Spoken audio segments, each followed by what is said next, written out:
የኢራን ስውር እጆች ሞሳድን ተሻግረው የእስራኤል አየር ኃይል እንደደረሱ ራሷ እስራኤል አምናለች። ለኢራን ሰልለዋል የተባሉ የእስራኤል አየር ኃይል ባልደረቦች ክስ ሊመሰረትባቸው መሆኑም ታውቋል። ኢራን በዚህ አጋጣሚ ወሳኝ መረጃ በእጇ እንዳስገባች ነው እየተገለጸ የሚገኘው። የእስራኤል መገናኛ ብዙሃን ምን ጉድ ነው ብለው ጉዳዩን እየተቀባበሉት ይገኛሉ። አውሮፓ በቆጵሮስ ሲሰበሰብ ትራምፕ ደግሞ የኔቶን ጉድጓድ እየቆፈሩለት ነው ተብሏል። ኔቶን የሚሰነጣጥቀውን አዲስ አሰራር የአሜሪካው ፕሬዝዳንት ይፋ ማድረጋቸውም ነው እየተነገረ የሚገኘው።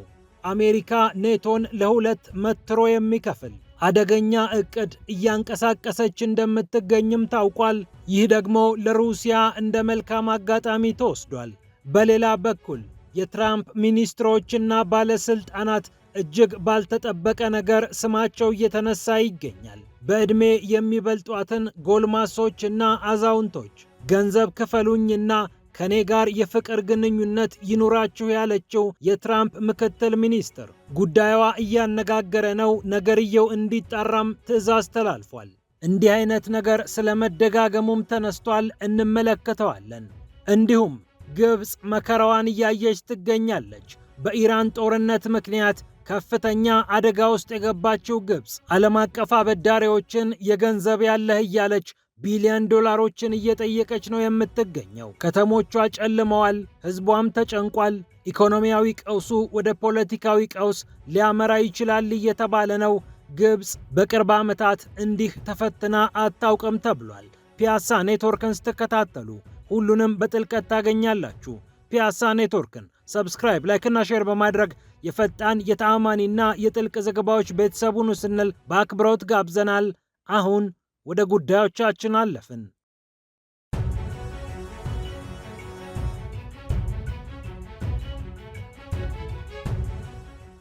የኢራን ስውር እጆች የሞሳድን አይን ተሻግረው የእስራኤል አየር ኃይል ደርሰዋል ስትል ራሷ እስራኤል አሳውቃለች። ካን የተባለው የእስራኤል መገናኛ ብዙሃን ሁለት የእስራኤል ቴክኒሽያኖች ለኢራን መረጃ ለመስጠት መስራታቸውን አረጋግጧል። ሁለቱ በእስራኤል አየር ኃይል የሚሰሩ ቴክኒሽያኖች ወሳኙን የአሜሪካ የጦር ጀት በተመለከተ ለኢራን በፎቶግራፍ የተደገፈ ማስረጃዎችን አቀብለዋል እየተባለ ይገኛል። ኦፕሬሽን ሮሪንግ ላይን በተሰኘውና እስራኤል በኢራን ላይ የከፈተችውን ዘመቻ ስያሜ የሰጠችበት አዲሱ ጦርነት ብዙ ያልተጠበቁ ነገሮች እንዲነሱ ምክንያት ሆኗል። የእስራኤል አየር ኃይል የሚያንቀሳቅሳቸውን ኤፍ-15 የጦር ጀቶችን የሚጠግኑ ሁለት የእስራኤል አየር ኃይል ቴክኒሽያኖች የእስራኤል አየር ኃይል የታጠቃቸውን ጀቶች ሞተርና ሌሎችንም ክፍሎች ንድፎችን በማስተላለፍ ፎቶግራፎችን በማንሳት መረጃ ሲያሾልኩ ነበር ተብሏል። የበረራ አዛዡን ምስል ጭምር በፎቶግራፍ አንስተው ልከዋል የተባሉት እነዚህ ቴክኒሽያኖች ከኢራን ጋር በስውር ሲሰሩ ነበር ተብሏል። ኢራን ደግሞ ሌሎች መረጃዎችንም ጨምሩልኝ ብላ እንደጠየቀች ተነግሯል።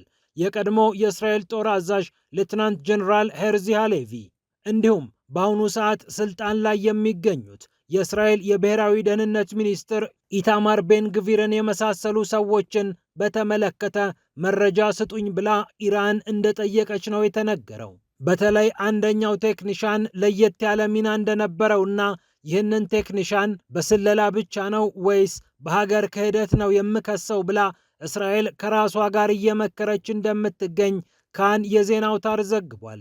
አስገራሚው ነገር ታዲያ ሁለቱ ቴክኒሻኖች ይህንን መረጃ አሳልፈው ለኢራን እየሰጡ በነበረበት ሰዓት 8 ሌሎች ወታደሮች ስለ ጉዳዩ እንደሚያውቁ ነው ካን የዘገበው። ነገር ግን አውቀው ምንም አይነት ሪፖርት ለበላይ አካል አላስተላለፉም። ይህንን በተመለከተም የሀገር ቤት ደህንነት ጉዳዮችን የሚመለከተው ሺን ቤት ወታደሮቹ የሚገኙበትን የጦር ቤዝ የሚያስተዳድሩትን ጀነራል ጠርቶ እንዳነጋገረ ተሰምቷል። ቴልኖፍ እየተባለ የሚጠራው የእስራኤል የጦር ቤዝ በጀነራልነት ማዕረግ በሚገኙ የእስራኤል ወታደራዊ መኮንን ይመራል። እኒህ ስማቸው ያልተጠቀሰ ነው ተብሎ በጄሩሳሌም ፖስት የተነገረላቸው ሰው ወደ ሺን ቤት ሄደው ምንድነው የተፈጠረው ተብለው እንደተጠየቁና እርሳቸውም ለበታቾቻቸው እንዲህ ተብዬ ነበር ብለው መናገራቸውን ዘገባው ጠቁሟል።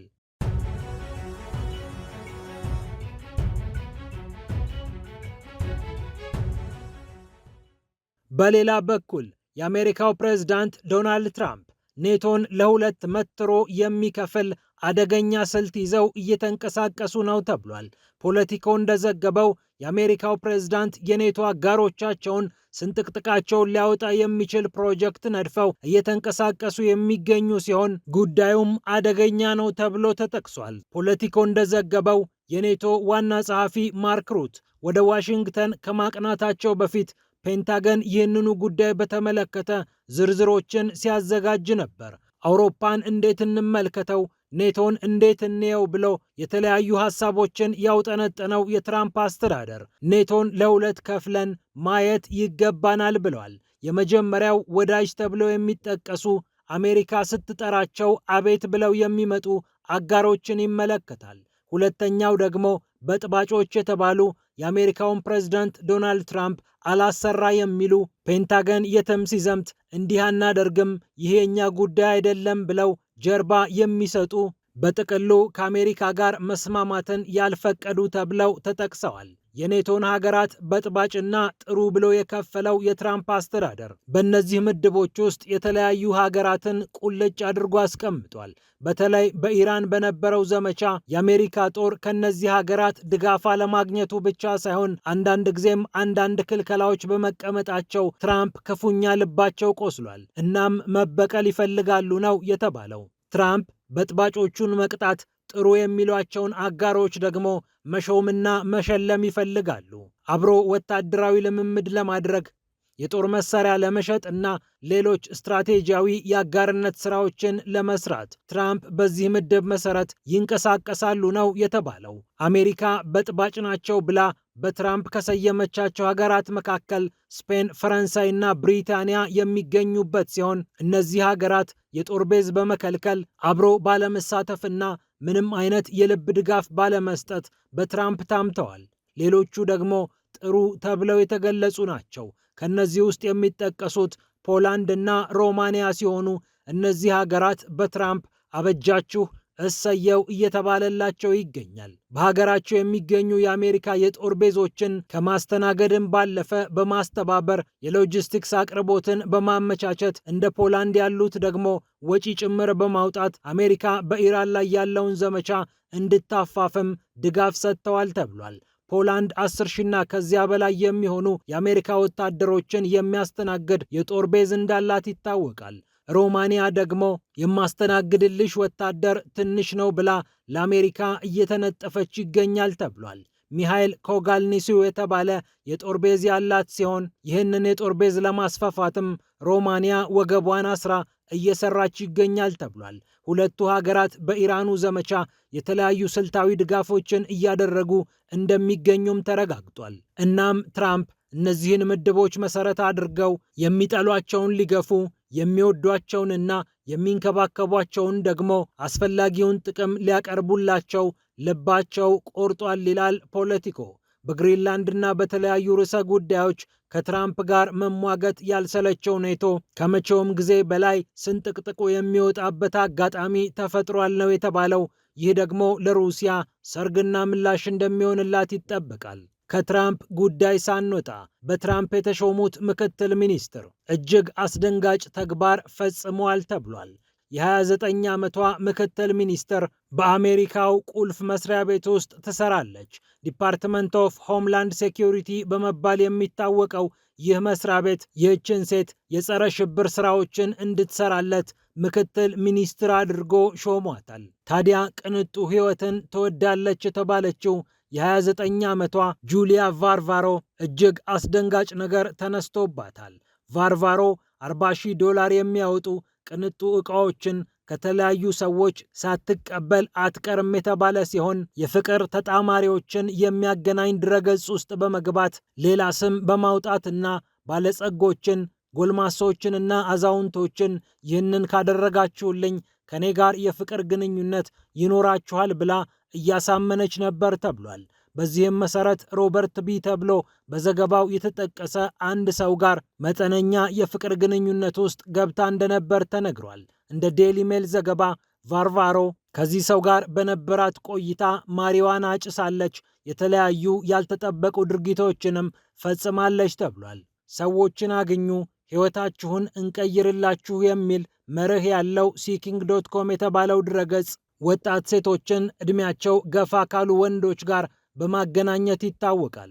ከ30,000 እስከ 40,000 ዶላር የሚሆን ቅንጡ ዕቃዎችን እነዚህ ሰዎች ገዝተውልኛል፣ አንተም እንደዚህ አድርግልኝ ግዛልኝ ብላ ስታሳምነኝ ነበር ብለው ሮበርት ቢ በመባል የሚታወቁት ሰው ለመስሪያ ቤቱ ስሞታ ማቅረባቸው ተሰምቷል።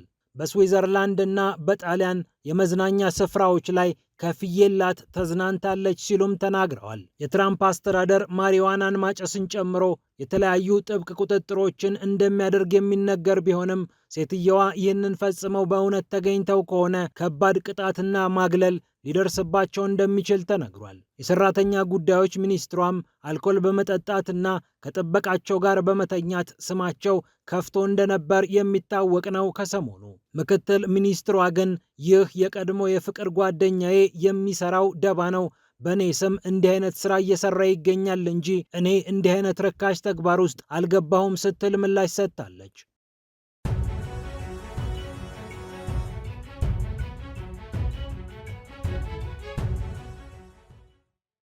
በመጨረሻም ወደ ግብፅ። በግብፅ ኑሮ እየከፋ ነው። የግብፅ አደባባዮች በጨለማ ተውጠዋል። የኢራኑ ጦርነት የኃይል ቀውስ ፈጥሯልና የግብፅ ከተሞችም ጨለማን ጓደኛቸው አድርገዋል። 2200 ኪሎ ሜትር ራቅ ብሎ የተፈጠረው ጦርነት የግብፃውያንን ኪስ እየፈተነ እንደሚገኝ ታውቋል። ግብፃውያን ሲጠየቁ እንዲህ ይላሉ፣ እዛ ኢራን ጦርነት አለ፣ እዚህ ግብፅ ደግሞ ጨለማ ነው። እስከ ምሽቱ 3 ሰዓት ብቻ መብራታችሁን አብሩ ተብለው የነበሩ የንግድ ቤቶች ሰዓታቸው ቢሻሻልላቸውም አሁንም ብዙ ፈተና ውስጥ ወድቀዋል።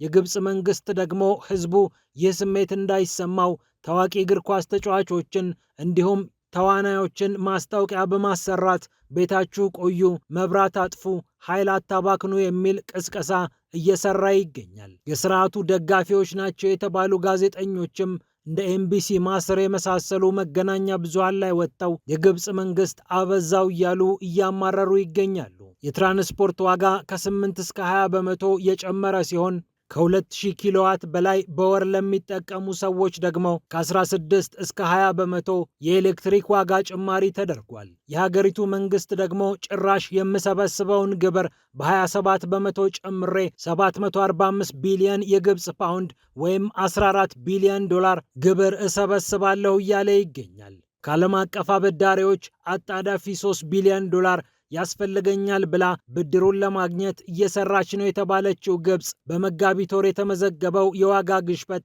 በ10 ወር ውስጥ ያልታየ ነው ተብሏል። እንዲህም ሆኖ ታዲያ የግብፅ መንግስት 1.4 ትሪሊዮን የግብፅ ፓውንድ ወይም 27 ቢሊዮን ዶላር አካባቢ የሚሆን ወጪ የሚያወጣበትና በምስራቅ ካይሮ የሚገነባው የመኖሪያ ቤትና የከተማ ማስፋፊያ ፕሮጀክት ግብፅን እየፈተናት እንደሚገኝ ተሰምቷል።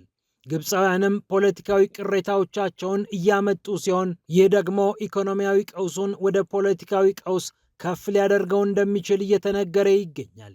ሀገሪቱ 38 ቢሊዮን ዶላር ዕዳ ያለባት ሲሆን ከዚህ ውስጥ 34 ቢሊዮን ዶላር የሚሆነው ዋናው ዕዳ ሲሆን 4.6 ቢሊዮን ዶላርና ከዚያ በላይ የሚሆነው ደግሞ ወለዱ ነው። እንደ ወዳጆቻቸው የገልፍ ሀገራት በኢራን ሚሳኤልና ድሮን ባይመቱም የግብፅ ባለስልጣናትና ሀገሪቱ በኃይል ቀውስ ተመትተዋል እየተባለ ይገኛል። ፒያሳ ኔትወርክን ስትከታተሉ ስለቆያችሁ ክብረት ይስጥልን ብለናል። ፒያሳ ኔትወርክን ሰብስክራይብ፣ ላይክና ሼር በማድረግ የፈጣን የተአማኒና የጥልቅ ዘገባዎች ቤተሰቡን ስንል በአክብሮት እንጋብዛለን። የሚሰማችሁን ስሜት በአስተያየት መስጫ ሳጥን ውስጥ እንድታሰፍሩልንም እየጠየቅን ሰላም ለዓለማችን ስንል ለአሁኑ ተሰናብተናል።